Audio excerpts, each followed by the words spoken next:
I don't expect anything good to come out of anything that Pelosi and the gang are doing. I don't expect anything from the corporate press to be enlightening. I think it's going to be nauseating, quite frankly.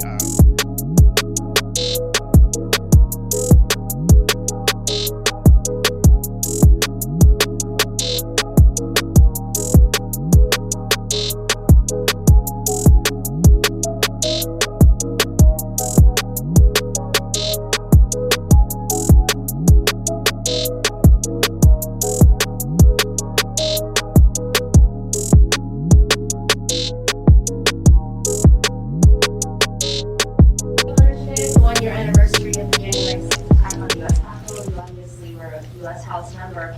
Do you have a comment about that anniversary, and do you plan to speak to President Trump today? So, it's interesting how everything in our society, becomes very politicized. And so today is going to be, honestly, I'm not going to watch any of it, but you're going to see the DC, New York media. This is their Christmas, January 6th, okay? They are going to take this and milk this for anything they could to try to be able to smear anyone who ever supported Donald Trump. And I just look back and compare when I was in Congress, what event that we faced was the attempted assassination of Republican members of Congress on the baseball game. I actually was on the field.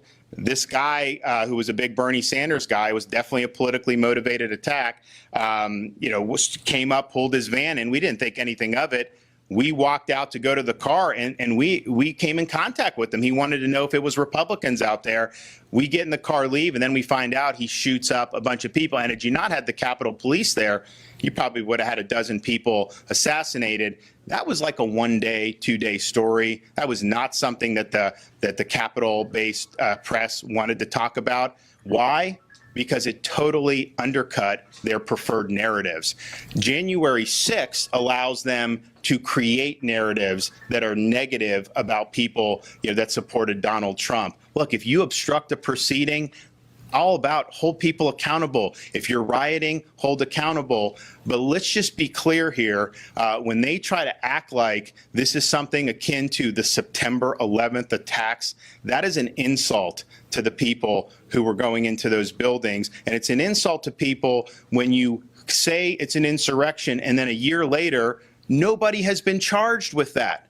People are being charged with disrupting proceedings or that. I think it's very important, the fact that if this is what you said it was, why are you not charging people? So I think it's going to end up being just a politicized Charlie Foxtrot today. I don't expect anything good to come out of anything that Pelosi and the gang are doing. I don't expect anything from the corporate press to be enlightening. I think it's going to be nauseating, quite frankly, and I'm not going to do it. But I do think that if you have this January 6th committee, why do we not know some of the people who we know were really involved in orchestrating this?